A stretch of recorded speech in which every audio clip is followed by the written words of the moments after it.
우리 얼마 전까지 무슨 뭐 폭설 뭐 이런 얘기 했었잖아요. 근데 벌써 이제 봄이 왔습니다. 찍고 있는 지금은 따뜻하다는데 이게 나갈 때는 또 더워져 버리는 건 아닌지 모르겠습니다. 아무튼 봄은 왔습니다. 따뜻한 날씨가 찾아오고 예쁜 꽃도 피죠.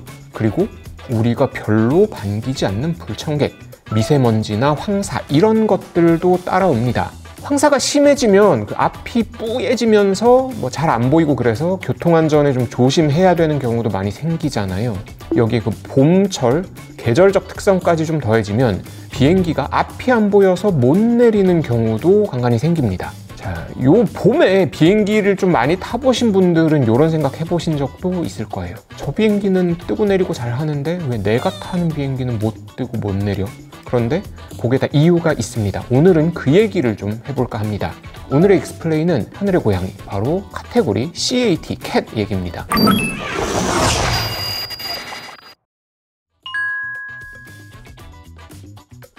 왜 하필 봄에 그렇다는 거냐, 요거 먼저 간단히 좀 보고 갈까요? 봄 좋잖아요. 꽃 피고 잎도 돋아나고. 근데 이 봄 날씨라는 게 변덕이 좀 있죠. 변덕 중에 가장 큰 변덕이 뭐냐면 바로 기온입니다. 봄만 되면 아침 학교 갈 때, 출근할 때 좀 고민이 되잖아요. 특히 초봄에 그렇죠. 옷을 어떻게 입어야 되지? 안 입자니? 아침 저녁에는 춥고, 입자니? 낮에는 덥고, 뭐 그런 날씨가 바로 봄입니다. 공항도 마찬가지입니다. 그 아침 저녁으로는 기온이 뚝뚝 떨어지고 낮에는 기온이 크게 올라가잖아요. 근데 이렇게 되면 필연적으로 안개가 좀 자주 끼게 됩니다. 해안가에 있는 공항이라면 바닷물 온도랑 기온의 차이가 만들어내는 제법 짙은 그 해무, 공항을 아예 그냥 뒤덮어버릴 때도 있어요. 근데 여기에 이제 뭐 미세먼지, 황사 뭐 이런 것들까지 겹쳐지면 아주 심한 그 시계 불량 상황이 생기기도 합니다. 실제로 이제 좀 됐는데 지난 한 3월 12일쯤 밤쯤에 뭐 해무, 황사 뭐 이런 것들이 다 겹치면서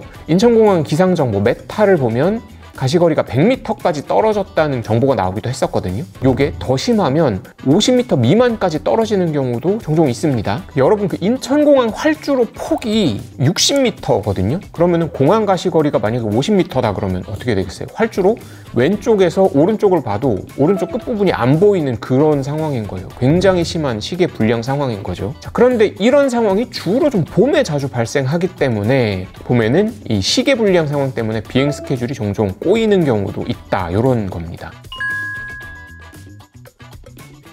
다만 안개가 짙게 꼈다고 해서 비행기가 막 수시로 못 뜨고 내리고 이런 상황이 발생하면, 자, 승객 입장에선 여행 가기 어렵고 항공사도 돈 벌기가 좀 어렵겠죠. 그래서 이런 저시정 상황을 극복할 수 있는 장치들이 여러 개 마련이 좀 돼 있습니다. 일단은 우리는 착륙 먼저 볼게요. 항공기 착륙에 제일 큰 영향을 미치는 등급 체계가 있습니다. 앞에서 말씀드린 것처럼 카테고리라고 쓰고 CAT라고 표시합니다. 편의상 이제 캣 이라고 읽을게요. 이 캣이 어떤 등급이냐에 따라서 가시거리가 어느 정도까지는 비행기가 이착륙이 가능하다, 이런 등급 분류표가 국제 표준으로 나와 있습니다. 캣은 총 3단계로 나뉩니다. 1, 2, 3 이렇게 나뉘는데요. 가장 좋은 게, 높은 게 3이고 가장 등급이 낮다고 해야 될까, 그게 1입니다. 여러분 이제는 ILS, 계기 착륙 장비에 대해서 다 아실 것 같아요. 공항 활주로 이쪽 저쪽 끝에서 전파를 막 쏴주면 이 전파를 항공기가 받아서 활주로에 정확히 접근할 수 있게 해주는 시스템이죠. 우선 이 활주로 ILS에도 등급이 있습니다. 활주로마다 이쪽 끝 저쪽 끝에 각각 ILS 등급이 매겨진다는 의미예요. 3이면 가장 높은 등급이니까 가장 정교하겠죠. 1이면 그냥 ILS 설치는 돼 있다, 그러면 캣 1이 됩니다. 무슨 차이가 있냐, 이게 기술 문서를 아무리 읽어봐도 솔직히 정확히 이해는 잘 안 가는데, 단순화해서 얘기하면 오차가 캣 1인 경우는 10.5m까지, 그러니까 35피트까지 오차를 허용하고, 캣 2는 7m, 25피트, 캣 3는 6m, 20피트 내, 이렇게 오차가 허용이 된다고 합니다. 우리나라에서는 인천공항이 모든 활주로, 모든 방향에서 캣 3를 받고 있는데 김포만 해도 안 그래요. 활주로 4방향 중에 14번, 그 중에서도 오른쪽 원포 라이트만 캣 3 등급이고 나머지는 캣 1이더라고요. 그냥 김해공항도 주 착륙 활주로인 36 레프트만 캣 2고 다른 데는 전부 다 1.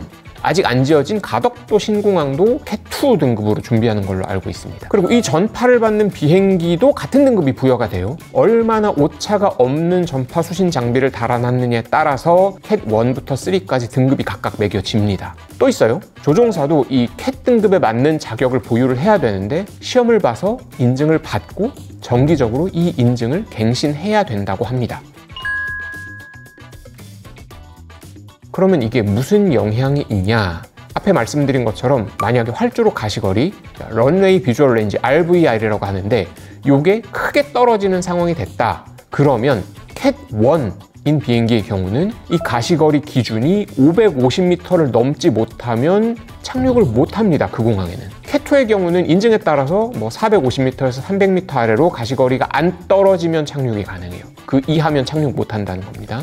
캣3의 경우는 좀 특이하게 두 가지로 나뉘는데 175m 아니면 75m까지 떨어져도 비행기가 착륙을 할 수 있도록 인증이 나옵니다. 사실 여기 더해서 이제 고도 기준도 있는데 여기서는 간단하게만 캣1은 200피트, 2는 100피트, 3는 50피트거나 없거나 둘 중에 하나 이렇습니다.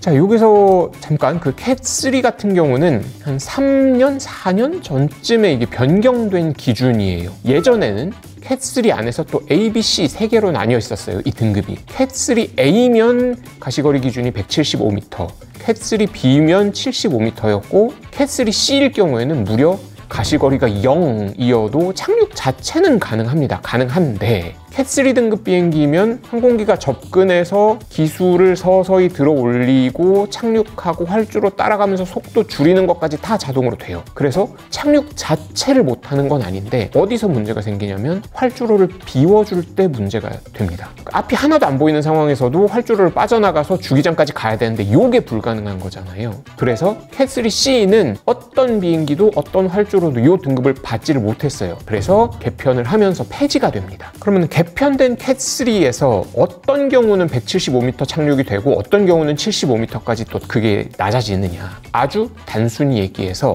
자동 조종 장치가 얼마나 중복으로 많이 달려 있냐에 따라 다릅니다. 비행기가 신호를 따라서 자동으로 접근하고 착륙 준비를 하다가 만약에 그 자동 조종 장치 중에 하나가 고장나는 상황이 생긴다. 그렇더라도 이 비행기의 자동 조종 장치가 여전히 2개 이상 중복돼서 작동하고 있으면 75m 착륙이 가능한 거고, 하나가 고장났는데 자동 조종 장치가 하나밖에 안 남았다. 그러면 그때부터는 이제 175m 착륙으로 바뀌는 거예요. 등급이 하나가 이제 떨어지는 거죠. 자, 요즘 보잉 에어버스 여객기는 대부분이 자동 조종 장치가 총 3벌이 갖춰져 있거든요. 그러면 만약에 한 벌이 고장이 나더라도 아직 2개가 작동하고 있으니까 캣3 등급인 비행기라면 75m 착륙을 할 수 있는 거예요.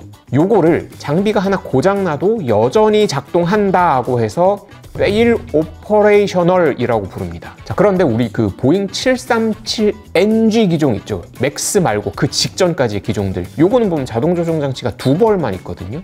그러면 만약에 접근 중에 하나가 고장난다. 그럼 한 벌밖에 안 남잖아요. 그래서 보잉 737NG 그리고 그 이전의 기종들은 75m 착륙이 처음부터 불가능해요.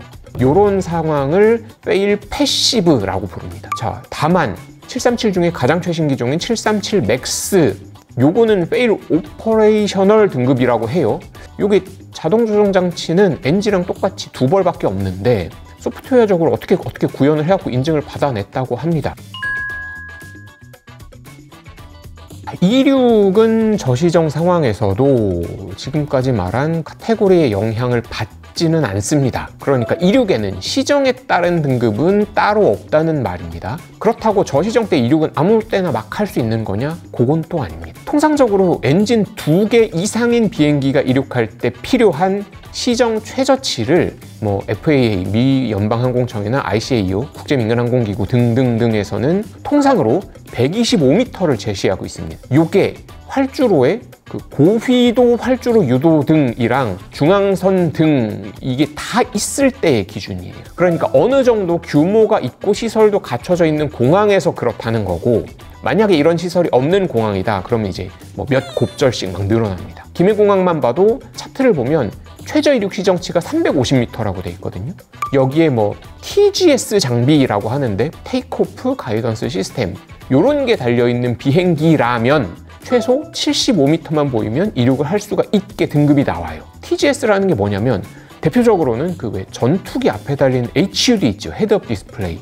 이게 요즘은 민항기에도 많이 달려 있잖아요. HUD라고도 부르고 HGS, 헤드업 가이던스 시스템이라고도 부르는 요게 있으면 요게 활주로 경계를 표시를 딱 해주거든요. 그러면서 비행기가 좌우로 벗어나지 않도록 뭐 자동차의 차로 주행 보조 해주듯이 그렇게 해준대요. 그러면 시계가 75m만 나와도 이륙이 가능해진다고 합니다.